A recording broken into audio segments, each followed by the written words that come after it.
Islamic State militant group calls for more terror attacks against Christians through its propaganda magazine. This follows the killing of a priest in France, which has sparked fears ISIS wants to incite a religious war. It's less than a full day after the Islamic State militant group called for more terror attacks against Christians and launched a bizarre attack on the Pope.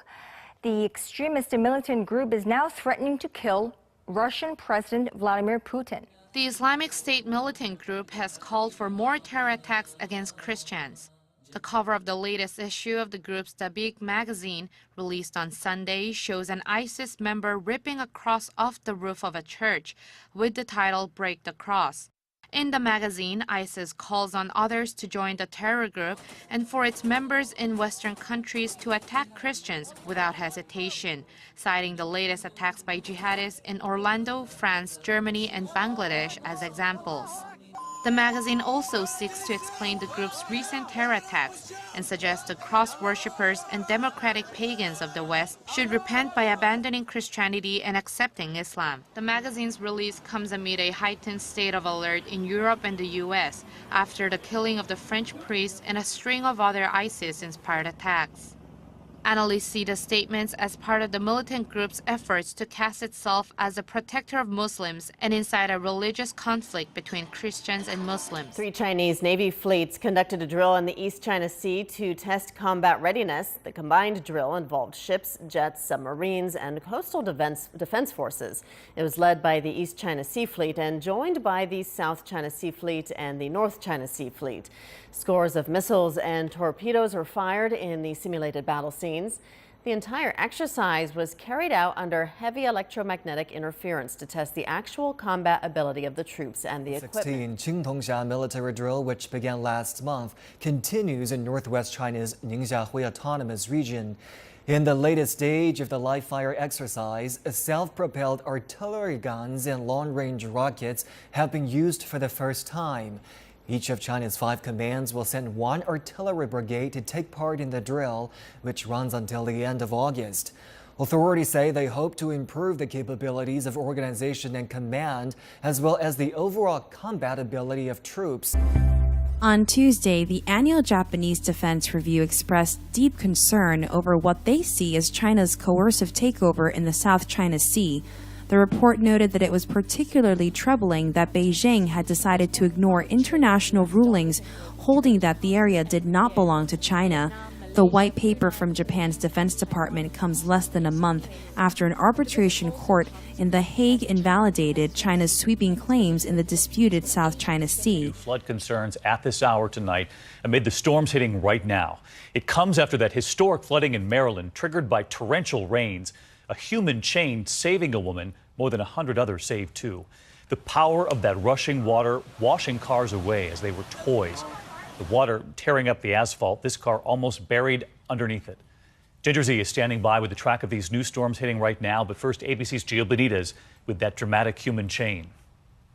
A desperate attempt to save a woman's life as a powerful flood engulfs Ellicott City, Maryland's historic district. This man first swept away by rushing waters, only to fight his way upstream to help form a human chain. 29-year-old Jamie Knight crawling out of her car window and finally pulled to safety. A simple message for those good Samaritans. I'm grateful. I'm very thankful. I wish I knew his name. This view from inside a restaurant, cars spinning downstream. People started to freak out.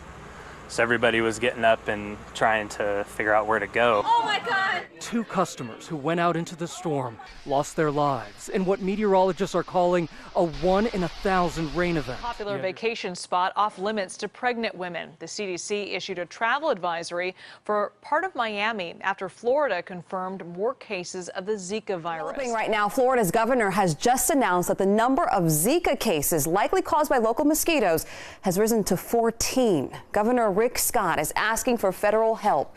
The new cases are clustered in the same square-mile neighborhood in Miami-Dade County. There is an urgent and highly unusual new government warning out today for pregnant women after a jump in the number of confirmed cases of locally contracted Zika in South Florida. The 10 newly identified cases are attributed to homegrown mosquitoes and have affected a neighborhood in Miami, a neighborhood the CDC tonight is urging pregnant women to avoid. Right now, an aggressive Zika testing program is underway there, along with a stepped-up offensive against mosquitoes. Even so, health officials admit there are likely many more undiagnosed cases. NBC's Kerry Sanders has the latest from Miami. Densely populated Wynwood district in Miami is tonight a no-go zone for pregnant women. The announcement today that there are 10 more suspected cases of homegrown Zika for a total of 14 cases makes it too dangerous. An anthrax epidemic is wreaking havoc in western Siberia 75 years after the most recent outbreak. And scientists believe a thawed reindeer carcass may be to blame. According to Russian media, officials say they believe the animal in question died from anthrax decades ago. And thanks to a heat wave currently affecting the normally cold region, the carcass thawed and released anthrax spores. The highly contagious disease quickly made its way to the Yamal Peninsula's reindeer population, killing more than 1,500 of the animals, and it soon reached the humans around them. The Siberian Times reports as of Monday, at least 72 people, 41 of them children, are under observation in the hospital. Doctors have confirmed 8 of those patients have anthrax, and a 12-year-old boy has died. Anthrax is caused by bacteria called Bacillus anthracis. Both humans and animals can contract the disease by coming into contact with its spores. They can be breathed in, contaminate food and drinks, and enter open wounds. Anthrax can stay dormant in dead bodies for years and spread to any living organisms they're exposed to. And depending on the type of exposure, the mortality rate varies from 20 to 80%. Hundreds of thousands of Nepalese are struggling to recover from the deadly earthquake that hit the country in April last year. 9,000 people were killed and over 20,000 injured after a cataclysmic 7.8 magnitude quake that shook the country, damaging more than 800,000 homes and leaving about 500,000 families without shelter. Many locals who borrowed money to fix or rebuild their homes from scratch are now at risk of being trafficked or duped into selling their kidneys to cover their debts. Based on our research reports, the most important priority right now is cash, housing, and food. 3 things. That's all they need right now. And however they can buy that, if it's selling their kidneys or selling themselves, for example, they have no other choice. Over a year after the devastating earthquake, reconstruction has been slow and uneven in Nepal. Many Nepalese are still languishing in tarpaulin tents while the rainy season is at its peak. Nepalese have been going through some highly dramatic times in the past 15 months. I've returned to Nepal from the Middle East to help my family after the quakes. Our home was totally blown away. The situation is so bad that I'm afraid I will have to leave again soon. Actually, it's a delayed and not serious commitment from the government. So we can see that the priority for the political parties was to their party, not the country, not the people who are affected from this devastating earthquake. We could not develop program, reconstruction activities, yearly program timely. After the deadly quakes, India imposed an unofficial border blockade at its border with Nepal. This caused more than 20,000 big and small industries to close, pushing almost 1 million more Nepalese into poverty. Furthermore, recent floods and landslides have killed more than 70 Nepalese, with over 1 million residents forced to flee their homes.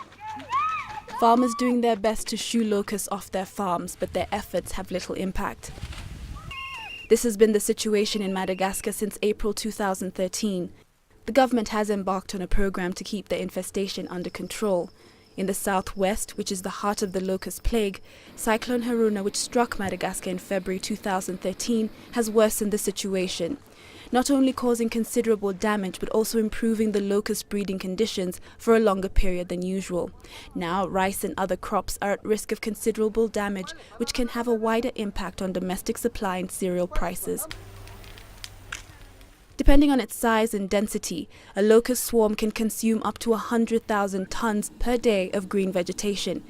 Given that the locust-affected regions account for 50% of the total agricultural land under rice cultivation and more than 60% of the total rice production, the potential damage that large swarms can inflict on cropland and pastures can be devastating.